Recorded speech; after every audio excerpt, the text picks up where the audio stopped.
नमस्कार मित्रांनो, आपल्या वेद प्रगतीचं यूट्यूब चॅनलवर तुमचं सर्वांचं सहर्ष स्वागत आहे. बघा, CTET 2024 हे आजची शेवटची डेट आहे. ज्यांना कोणाचे फॉर्म भरून घ्यायचे राहिले असेल त्यांनी भरून घ्यावे. या ठिकाणी बघू शकता तुम्ही, शेवटची तारीखाची 2 एप्रिल आणि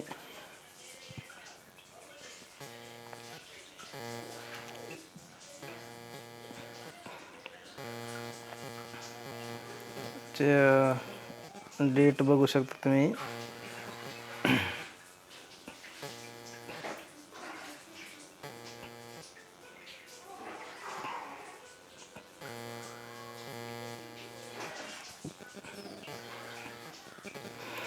या ठिकाणी बघा,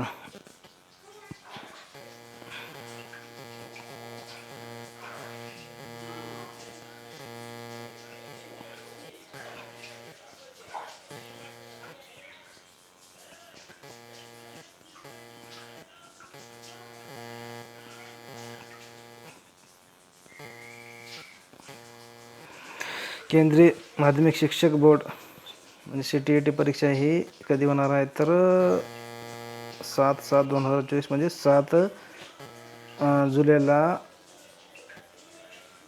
भारतातील 100 म्हणजे ही परीक्षा 19वी परीक्षा CTET परीक्षा आहे आणि ते 136 सेंटरवर होणार आहे. तर त्याची इथं डेट दिलेली आहे. या ठिकाणी बघा,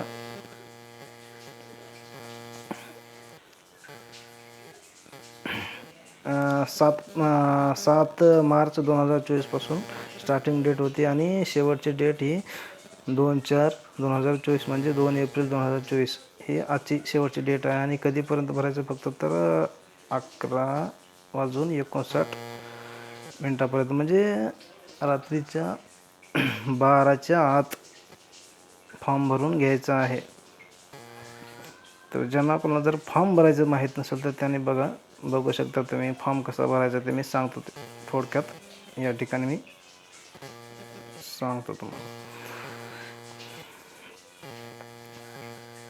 गुगल क्रोमवर CTET या ठिकाणी बघा, गुगल क्रोमवर CTET.nic.in या साईटवर जायचं आणि साईट ओपन झाल्यानंतर इथं खाली बघा, इथं नोटिफिकेशन आहे. तुम्हाला वाचायचं असेल तर CTET 2024ची नोटिफिकेशन दिलेलं आहे. या ठिकाणी हे वाचू शकता तुम्ही. सगळं याच्यामध्ये पूर्ण माहिती दिलेली आहे.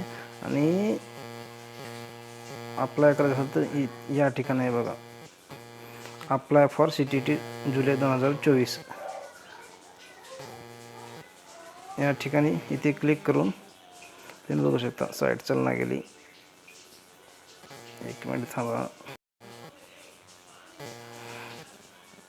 शेवटचा दिवस असल्यामुळे साईट चालना गेलेली आहे. तर बघा, प्रयत्न करून साईट जर चालू झाली तर. आणि त्याचसोबत तुम्हाला जर फोटो क्रॉप किंवा डॉक्युमेंट्स अपलोड करायचे असतील, डॉक्युमेंट्स कुठलेही अपलोड करायचे नाहीत तरी बी फोटो आणि सिग्नेचर तेवढे हे अपलोड करायचं आहे. आणि ते अपलोड करायचं असेल तर तुम्हाला त्या संदर्भात माहिती देतो मी. हे बघा, त्यासाठी एक ॲप आहे, इथं बघू शकता तुम्ही. या ठिकाणी ही जे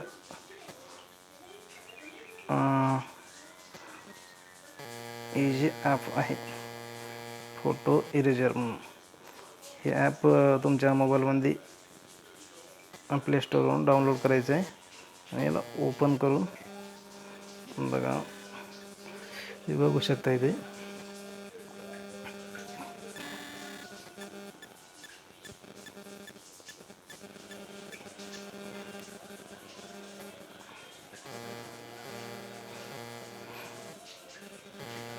रिसाईज करू शकता, फोटो रिसाईज करू शकता. हे असे फोटो सिलेक्ट फोटोमधून गॅलरीमधून एक फोटो सिलेक्ट करून तुम्ही रिसाईज करू शकता कुठलाही फोटो.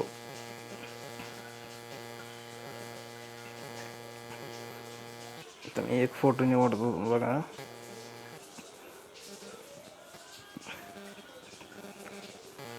या ठिकाणी क्रॉप करू शकता तुम्ही. आणि इथे क्रॉप करू शकता, रोटेट करायचं रोटेट करू शकता. आणि इथे रिसाईज करू शकता. Cropping, rotate, resize. हे रिसाईज करायचं असेल तर बघा तुम्ही कुठले तुम्हाला ज्या साईजमध्ये पाहिजे इथे पर्सेंटेजमध्ये दिलेलं आहे. त्यासोबतच हे लांबी, रुंदी, हाईट आणि वेट यामध्ये दिलेलं आहे या ठिकाणी. आणि त्यासोबत फाईल साईज MBमध्ये सुद्धा दिलेलं आहे. ही बघा इथे फाईल साईज MBमध्ये 100 MB. तुम्हाला जे पाहिजे असेल ते MBमध्ये करू शकता. किंवा तुम्हाला जर याच्या व्यतिरिक्त जर साईज पाहिजे असेल तर इथे साईज दिलेला याच्या व्यतिरिक्त असेल तर कस्टमध्ये जायचं आहे. या कस्टमध्ये तुम्ही जे काय साईज टाकतील त्या साईजची तुमचा फोटो आणि सिग्नेचर सेव्ह होऊन जाईल. तर ठीक आहे, हेच होती या संदर्भात माहिती.